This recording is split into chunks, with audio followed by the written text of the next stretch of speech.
Hello, my dears. Welcome to my kitchen. I have a funny story to tell you. It's funny and embarrassing for me. I'm just hanging out, having some tea and, writing in my journal. I'm pulling tarot cards. I've got my crystals and some candles going, and just welcome to my home. I wanted to share a really funny story with you. It's really from a few years ago when I was first coming into channeling and astral traveling, and in corporate, I wanted to be really efficient in my processes. So at the same time that I'm, doing a deep dive into my inner adolescent and looking at all of my stuff, I'm gonna take my watch off. It's being a little too clanking.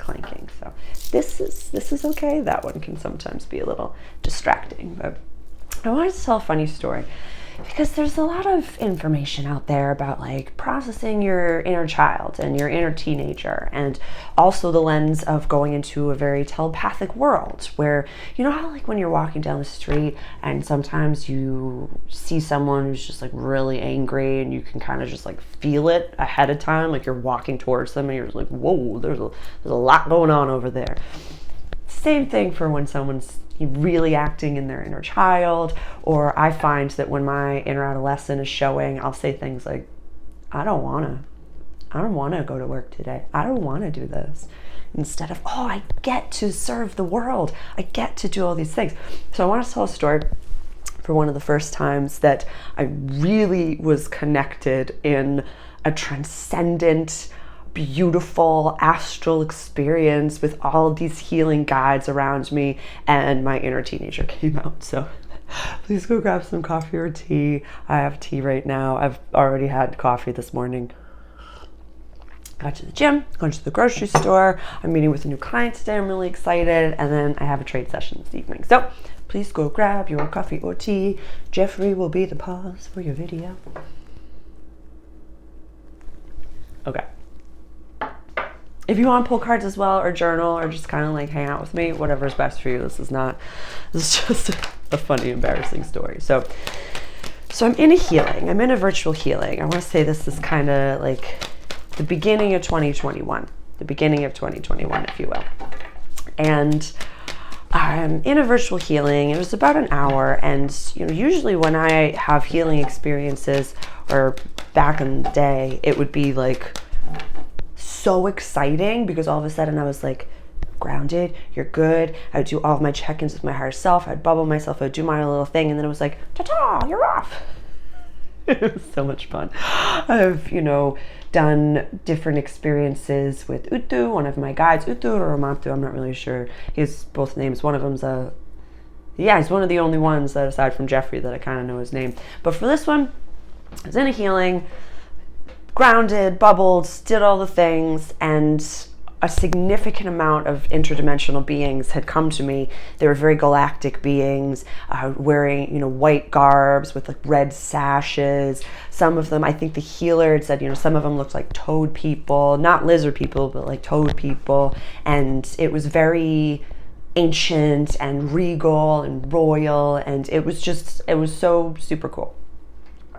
I just have to say, at the same time, in hindsight, I'm recognizing I was heavily in my adolescent, heavily in my I need attention and I don't know where it comes from. I don't really care where it comes from, good, bad, or ugly. If you remember your teenage years, the root of it is needing parental attention, and I was processing a whole bucket of stuff. So definitely go check out my Waking Up Post-Woke series, my human series, and the adolescent one will give you a little bit of understanding as where I was coming from at the time. But during this experience, how old was I? 33, 34, something like that. So I'm in the healing. I'm grounded. I'm, receiving this virtual healing. It was a light language healing, and I'm connected to this group of beings. I have my spirit team with me, and I'm in front of this spirit team, and we're connecting. And it's so beautiful. I believe that it was even on a physical plane. This is coming to me now, that whether it was in the moon or it was on a spaceship, on the mothership, I don't know if it was the GFL. I have absolutely no idea. I was very new to this experience.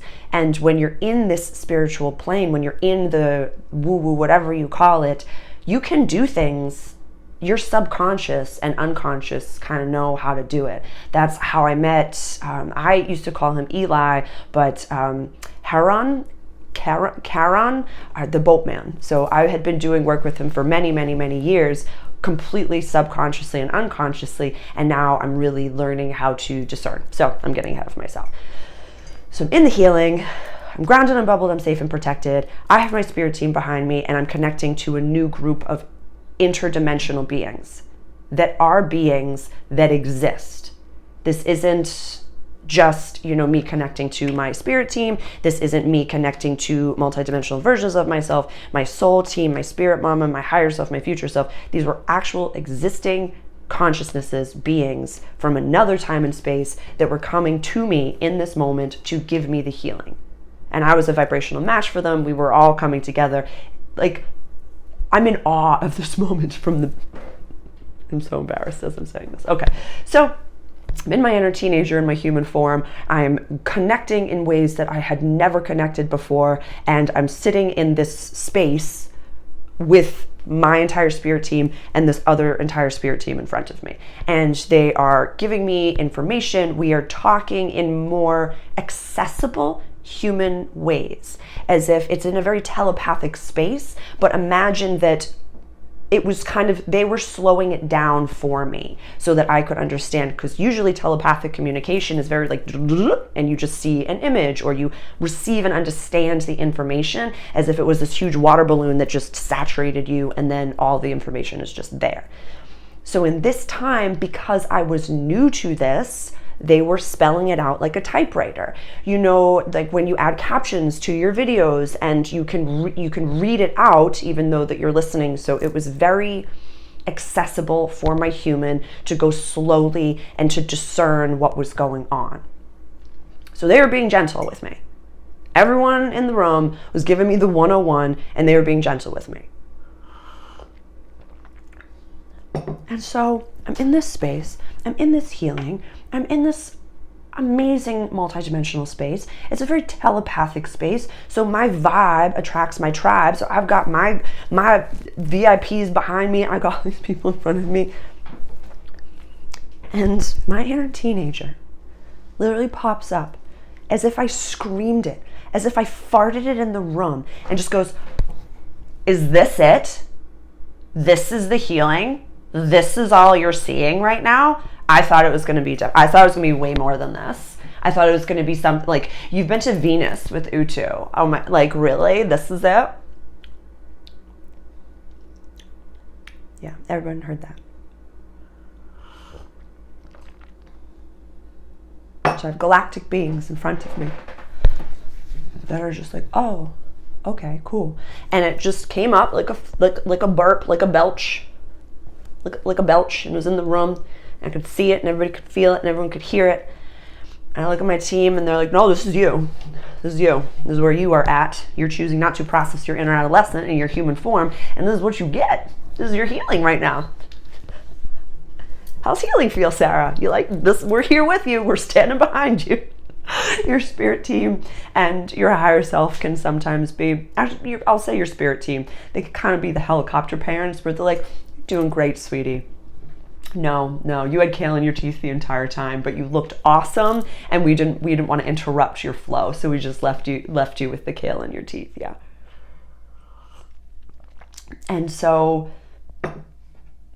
when we do this work, the moral of the story is, I know that it's not fun to look at your human's preferences and look at your human's patterns and habits and the way that you are dealing with things in your human life. Because you're like, we're ascending to the 5th dimensional consciousness. We're doing all these exciting, fun things. What do you mean I have to deal with this? What do you mean I have to, sweep? What do you mean I have to, look at myself in the mirror and process my shame? What are you talking? That's fine. That's fine. I've done it. Feels great.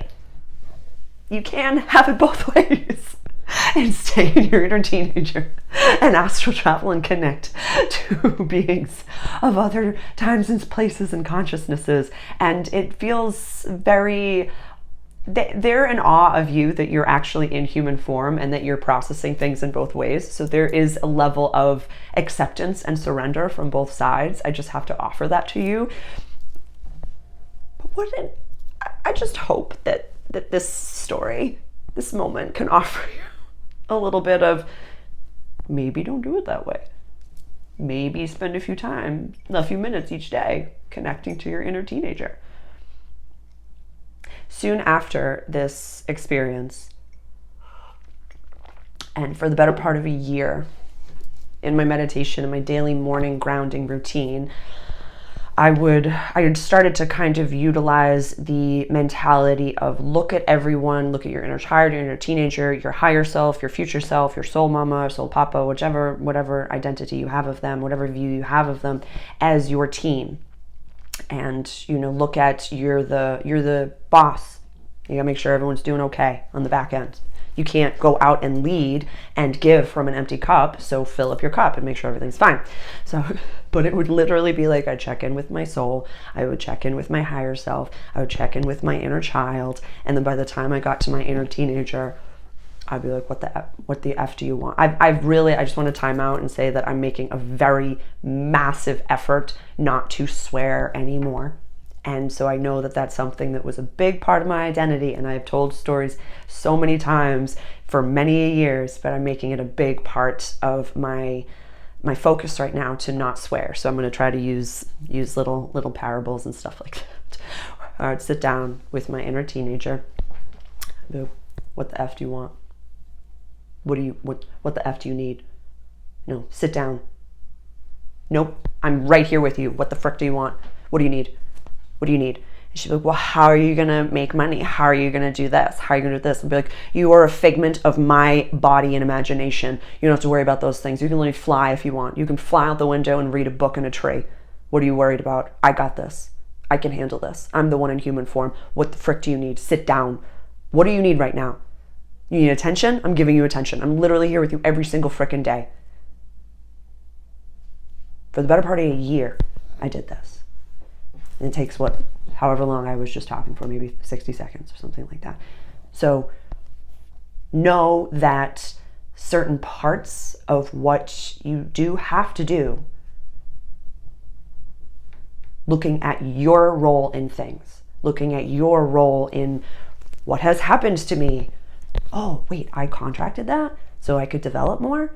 It wasn't actually, I wasn't abused, I wasn't this. I decided for that to be part of my soul's growth. Oh, it's actually a me, not them. What? Yeah, it's not always fun. It's not always fun to look at your role in it. It's not always fun to look at your shame or your patterns. But the more comfortable you get with looking in the mirror, the easier all of this is. All you have to do is look at it and give it attention, and then it quiets itself back down again.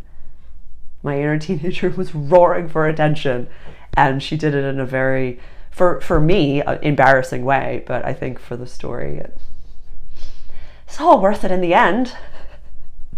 So, please, thank you for being here for my little tale of my inner teenager and adolescent coming out while I was first starting to astral travel and connect in the galactic.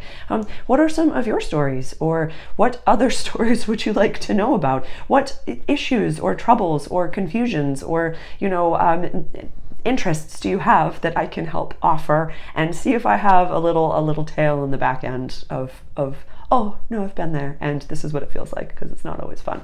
But help me offer as much efficient, better information to you as possible. And I hope you enjoyed a little embarrassing tale.